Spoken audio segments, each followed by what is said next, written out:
You're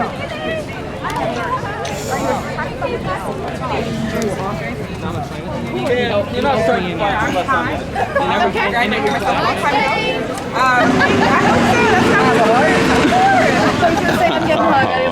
He made me more attentive of things politically in a local sense. You know what I mean?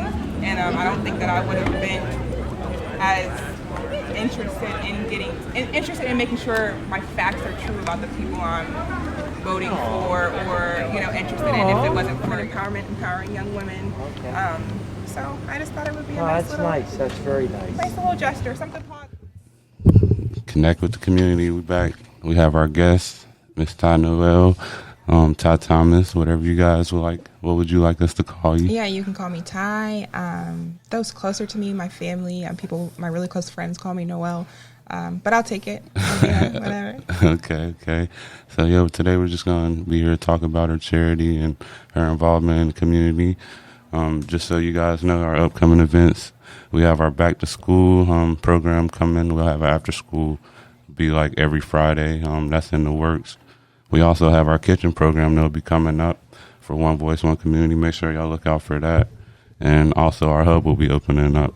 But while we're here, we'll be talking to Ty, the founder of her charity, Noels Nest, which is based around women. She's a doula providing women's services, and she's also a mogul in the community.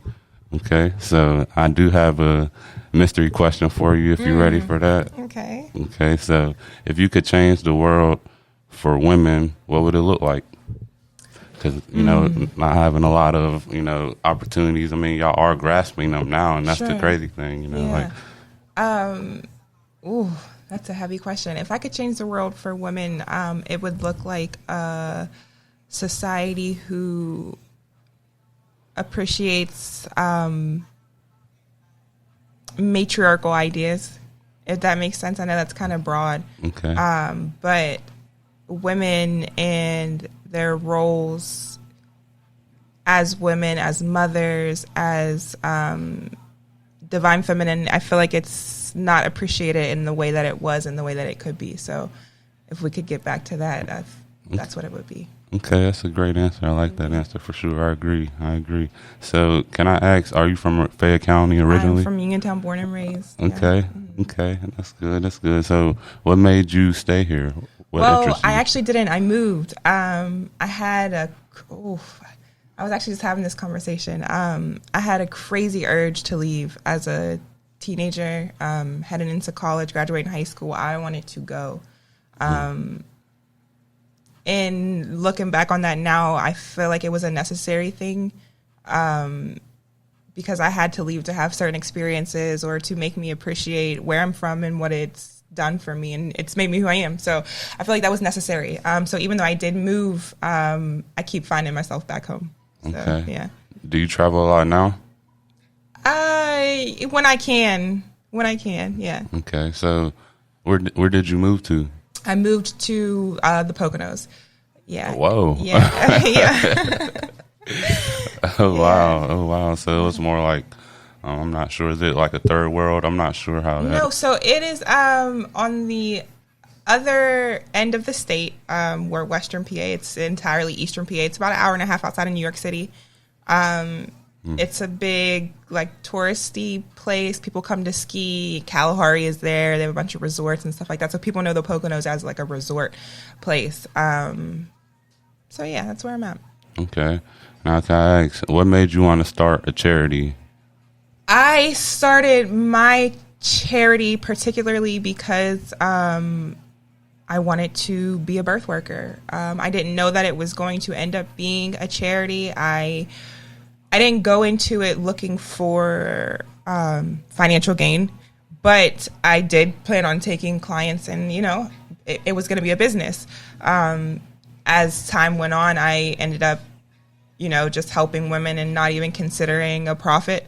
So here we are, Yeah, definitely. How long ago did that start? It started about, the idea of it started when my daughter was born, actually. So it's been about 4 years now, but it came to fruition about 1.5 years, 2 years ago. Okay. That's cool. Yeah. So how old is your daughter now? She's 4. Oh, that's nice. Yeah. That's nice. Yeah, definitely. You having fun with that? Oh yeah, she's a great time. She's such a good kid. I love her. Okay. Okay. So you said your daughter made you want to start. Now, what made you want to just base it around women? Do you feel like women need more help, or again, what made you want to base your your nonprofit or your charity around women? Okay, I'm going to try to make a long story super short. Okay. The actual idea of becoming a doula, a breastfeeding counselor, that started as I was having my daughter, actually, like while I was in active labor. I had her in New York City. I'm laying in the hospital, and unfortunately, the woman across the hall from me had lost her child. And I went in on a Monday to have my daughter. I ended up not having her till Wednesday. So that whole Monday and into Tuesday, I could hear that woman, you know what I mean? It's a cry you don't forget when a mom loses her child. Right. And it did something to me, you know what I mean? And I've never seen a woman's face. I don't know her name. I probably will never meet her. But she made me much more appreciative of my daughter when she came Earthside. I feel like I would have been appreciative of her regardless, but it made it that much more real. You know what I mean? That I could have lost her in the process, because birth and delivery is a very fragile process for the mom and the baby. And then after that, we had some complications with breastfeeding and everything like that. So I wanted to make myself as educated as possible on the topic. And in doing so, I realized how many women are uneducated, and how many women who look like me are uneducated and don't have the tools and the opportunities. And I learned out the gate that Black women and Black children have the highest mortality rate for a developed country in America. So we die. Some of us aren't even making it out the womb. And then some of us as mothers aren't making it out of the hospital to raise those children. So that seemed like it woke something up in me, you know. Definitely. So I said, this is my job, to get these moms through birth and to get these children home. Wow. So let me ask, what does a day in a doula look like? So, go ahead. Sorry. Oh, okay. So it kind of depends on the day. I tend not to take too many clients who are close to birth together, because it gets hectic. You know what I mean? You don't know when they're going to deliver and things like that. And I don't like to spread myself too thin. But I do a lot of breastfeeding counseling on a daily basis. That's a big thing. People are always asking me questions, and it's a lot of emailing and texting and just trying to work out problems with moms who are frustrated or confused or who are new to breastfeeding. I also offer childbirth classes, so a couple of times a week it might be that. But the bulk of it is breastfeeding counseling, and then actual birth work happens more rarely, but that's the majority of it. Sorry. How did you get well versed in that? What did you do to learn? Okay, so I have a background. I'm a nurse, so I have a background in healthcare, but that being said, it doesn't help a lot unless your specialty is labor and delivery, maternity. So again, it was a lot of research. I got certified as a doula. Those courses really helped. A lot of reading. I still pick up new books, and I still try to take courses, and because every day you learn, you know what I mean? And I want to stay abreast of everything that I can for the moms that I deal with and their babies. So it's a lot of just constant research and learning. Okay, so who inspires you? What motivates you to do what you do? My daughter motivates me a lot. You know what I mean? I want her to grow up and as she's growing, to see me helping women, helping children, so that she can have something to aspire to. The idea of making sure, again, that women are healthy and that their babies are healthy, and making it or thriving, and that they have a good nursing journey. That's my motivation. Okay. Do you have a team that works with you, or do you just work by yourself? I operate by myself right now, but I have several people who support me a lot, and it's appreciated. Y'all heard it. She needs some help. We need some help. Right. Definitely. No, I understand how that is because, like Yeah. a lot of nonprofits or charities are, starting from the bottom. Yeah, so yeah. You got to do it yourself. For Footwork. Sure. Definitely, definitely. So let me ask, ideally, where do you see your organization going in the next, 5-10 years? Ideally, so as we stated, Noels Nest started strictly as a doula service with breastfeeding counseling and birth work intertwined. And then the more I thought about it and the more active I was being in the community, I said, oh no, this has to be an outreach, a women's outreach, and specifically for young women, because if we don't catch these women and catch them young, by the time they get to me as mothers, it's too late. You know what I mean? Or it's you have to work 10 times harder because there's so many things ingrained in them that it's hard to work out. So it's like if I'm going to do what I do, I have to start from jump, Right. Catching them early. Yeah. The overall goal in 5 or 10 years is to be to still be Noel's Nest, to still do doula work, birth work, but to include women's outreach as well. Okay. Now let me ask, do you believe in manifestation? Has it happened? 100%. Has it happened to you? Oh yeah. Yeah, it happens to me every day. I can manifest like you can make it happen. You can make it happen. Definitely. That's good to hear. So let me ask you, how do you see Fayette County in the next 10 years? What do we need? No, all right, I'm going to give you one question at a time. Ideally, I see Fayette County as a place of high standard, a place that people look at and they say, okay, we want to be like people from Fayette County. We want to do what they're doing. We want to have these little pods of communities who are functioning on their own but working together and, building and thriving. So in 10 years, I hope that that's what it'll look like. Okay. I agree. That'll be nice to see that. Mm-hmm. So with your charity, if we, get to that point in Fayette County, if someone political came in, and they gave you money to basically, fund your, program, would you do it if you had to get into politics? Because you're getting basically to the political field basically by having a charity. So if they gave you $1 million or $2 million, you know what I mean, whatever, and government funded it, and but you got to basically run it their way. But it's your business. I have to run it their way? I mean, you're getting into politics, so I feel like it would it's kind of, they're going to give you the money and they're going to try to tell you what to do kind of too, That's a tough question because it's kind of like for the greater good. But is it the greater good? I don't like to choose from the lesser of two evils. That's a tough thing. I would be so humbled to receive any amount of money to be able to do what I do. But a sum like $1 million would be exponentially could change, anything. Right. But that being said, I have a moral code that I hold myself to. And again, I am very, very adamant about helping women who look like me. And if anything got in the way of that, I don't think I could be accepting. Yeah, that's a great question. Yeah. So no sellout? No, never. No. Yeah, that's understandable. Yeah. That's great to hear. Yeah. Definitely. So what women do you look up to politically? Do you have any women politically? figures? None. Absolutely not a single one woman involved in politics do I resonate with. None. Not a single one.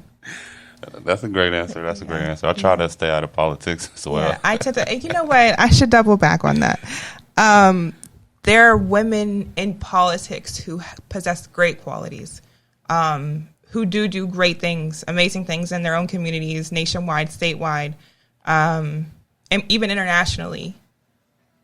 But again, you're involved in things that sometimes they're immoral. By my standard, to somebody else, it might be exactly what they think should be done. So, do they possess great qualities? And yeah. Yeah. That's a great answer. You still answered the question. Thank you. You did answer the question instead of shutting it down. For real. So, how do you educate yourself? Do you like to read? What do you do? I am constantly reading. I'm in 3 or 4 books at a time. Sometimes I was actually just on Facebook asking people for book bag recommendations because my book bag is so heavy all the time because I'm always carrying a book and or multiple books. And yeah, I love to learn. I think it's crucial to be constantly learning and to constantly evolve. And I think the second you stop reading or researching or seeking things out, you die off, you know? Right. No, so I think it's crucial. Okay. Well, that's a good answer because, you know, like, I don't know. I learn more hands-on. Like, I like to jump into whatever that's going on. You know, I don't know why I can't pick, like, a subject or a book or something like that. Like, you know, one book I'm reading is, like, Scottie Pippen, Unguarded. Okay. But it's like, you know, like, I've been reading it for, like, 2-3 months because I won't, you know, like, I don't know why I get like that. Yeah. So. I think it's different. But little known fact, I actually started as a education major. I was doing English because I've always loved to read and to write. So I think the idea of reading for hobby is an acquired taste. But I think for reading for education, reading for research is a discipline. So I think it's just a matter of disciplining yourself and saying, you know, we got to get through this book today. We're not going to do it. All right. You know what I mean? So do you believe in mental health? How do you take care of your mental health? Absolutely. I believe in mental health. I worked in mental health and substance abuse for 5.5 years. Wow. And in doing that, I gained an understanding of the importance of mental health that I might not have known if I didn't have such hands-on experience with it. Mental health is so crucial. It's your brain, the health of it is literally your life source. You know what I mean? And I think we put so much time and effort into things around us. Even some people are super health nuts. You know what I mean? I mean, they're in the gym every day, and it's like if you're going to put that amount of effort into making sure your body is healthy, why wouldn't you do it for your mind? You know? True. Yeah. So are you a walk away person or do you stay present? Like say in a situation you're mad or again, you know, like you're just off the scales, but you know, you're still present in your body. But so in them times, if somebody like press your button, are you able to walk away, or do you stay present and you understand what's going on? In truth, up until about maybe 3 years ago, I was a very not confrontational person, but I am a Sagittarius. You understand? So I'm not letting things slide, and if it bothers me, you're gonna know. Right. And I'm not gonna keep quiet. I'm gonna say exactly what I want to say, how I want to say it, and it was kind of, I don't care how you feel. This is what it is. But in growth and understanding mental health too, I've learned that a lot of the way that I reacted to things was because it felt personal. A lot of it feels personal when you're mad or you're upset or you're angry. It's like when you stop taking things personally, or when you try to gain the perspective of somebody else, you tend not to be as upset, and you tend to be more forgiving because you know that people aren't operating. I always try to be like, people don't always operate from a level. Yeah. I'm trying to be nice. Everybody doesn't have everybody's elevator don't reach the top floor. You know what I mean? Very so in understanding that you sometimes got to be like, you know what, let me just step away because it's not worth it. Because I know that this person might not be operating on the same level I am. And that's why they're giving me that energy. So why would I engage in it, you know? How do you do that? You know, like I can do that. You know, like I can never explain it. People be like, you're so passive or you're so lax. But like you're saying, like 6 years ago, I was going to fight whoever it was. But now you can bump me and I don't even. Right. How did you get to that point? Do you know how you did that? Because I can't explain that to people. A lot of it was becoming a mother. Patience. and patience, because I love my daughter so deeply. It's like, I have to be patient with you. And I have to be understanding. And it's like, if I'm going to do that for her, I could do that for anyone. Right. You know what I mean? Because it's also beneficial to me. Because being upset and being angry, you can't think straight. You're not operating on a level that's true to yourself, because you can't be true in a state of anger.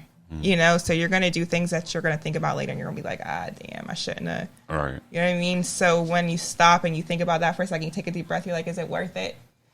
And it don't be. All right. You know what I mean? It does not be worth it. And I've always liked the idea of being in control of myself, my body, my thoughts, my feelings. So allowing other people to control that and being mad, it's not something that it turns me off. You know what I mean? I would hate for somebody else to be able to control my feelings. Not you made me make you cuss you out. You know what I mean? Like, or not you made me so no, I like to be in control of myself. So let me ask you this. Going back to when you were like 14, 15 or 16, how would you deal with peer pressure? How, now that you understand, you're more conscious in your thoughts, and you're a 14 or 15-year-old dad. In hindsight, how would I deal with it? Entirely different than I did as a teenager. Not that I gave into a lot of peer pressure as a child, but I think we all do. Right. But if I knew what I know now, I would have just brushed it off. I don't care what y'all's doing. You know what I mean? I was kind of always, I'm going to do my own thing anyway. But, you know, every now and then you have friends who will convince you to do things that's out of character for you. But now I'm standing on what I stand on. You know what I mean? I don't have to do what y'all do. I don't have to, you know what I mean? What benefit is it to me just because you guys are doing it? We don't have to ride a wave. Right. You know? It would be way different. Yeah, I agree. I definitely do wish I could have picked that up as a kid. It definitely was all about that. Mm-hmm. So speaking of that, what do you think the best way, and I know this is different for everybody, it's case by case, you know, so how do you think, or what do you think the best way to motivate the generation is, this upcoming generation, to, again, follow what they want to do and not be looking at, you know, just like, oh, rappers, I want to do this, I want to do that, you know. I could listen to the music, but I'm not about to go, you know, live like he's living. That's not my life. That's a tough question, because the idea of celebrity is so strange to me. In general, it's like an idolization. Right. And it's deeper than what people think it is. You know what I mean? There's people, they follow these people, and they wake up and they look at what they're doing. They go on their Instagram page or their TikTok, and just to see what this person is specifically doing. And I think that's a wild concept. I think that's a crazy concept. You know, there's whole news shows and pages and social media is dedicated to just celebrities. Right. So it's a hard thing to break through when children are introduced to it young, especially. But I think the best way to ensure that children aren't overly influenced by these people is to put people in front of them who could be blockers, kind of, you know what I mean? Right. Give them people who they interact with daily, or, you know what I mean, or frequently, who can be more of a catalyst than these people. Because a lot of the kids who look up to celebrities and things constantly, they don't have anything in front of them to be better. You know what I mean? They only have these people to look up to. So if we fill this space, you know, fill a void with people who can counteract that, I think that's the best way. Okay. Yeah. Well, definitely. I think that was some great topics today. Yeah. I mean, you guys heard it here. I mean, do you have anything you would like to iterate, or anything you want to say? No, I would just thank you for having me. I think what you're doing is great. I'm not home all the time, like I said, but I see it a lot on social media, and I always try to be involved and share and everything like that. So I hope that you continue to do what you're doing. And like I said, I want it to be, my idea of Fayette County is all these towns and townships and little villages we have to be doing their own thing, but for all of us to be doing it together and to support each other. And I think that's how we have to get it done. You know what I mean? Like, be strong on your own, but we got to do it all together in the same breath. So, yeah, I appreciate the time, and hopefully that's what it turns into. You know? Yeah, definitely. One voice, one community. Hey, show them your shirt, the One Fayette shirt. Yeah, this is the One Fayette shirt. You know, that's a thing that Team Humanity out in Brownsville was putting together. Shout out Will James. Yeah, absolutely. Just the idea of us being a unit and coming together. And I think if you go on there on Team Humanity, or there might be an actual One Fayette page. I'm sorry, they started it, and I'm sorry if I'm telling this the wrong way, Will. It was started because Fayette County was listed as the worst county in the state, 67 That's out of correct. 67. And even when I found out that, it blew my mind because I said I knew it was bad, but I didn't know it was that bad. And I feel like being dead last in the entire state is something that should hit everybody like that. Because if you realize how big our state is, how many people are here for us to be dead last, that should put a fire under everybody's butt. Definitely. So yeah, I like the One Fayette thing. Definitely. Well, definitely. We're glad you can come and join us today. Thank you for having me. You never know. We may see you again. So Absolutely. I'll be around. Definitely. For sure. Well, y'all have a good one. Y'all heard it here. It is women empowerment, empowering young women. Okay. So I just thought it would be a Oh, nice that's little, nice. That's very nice. nice little gesture, something positive.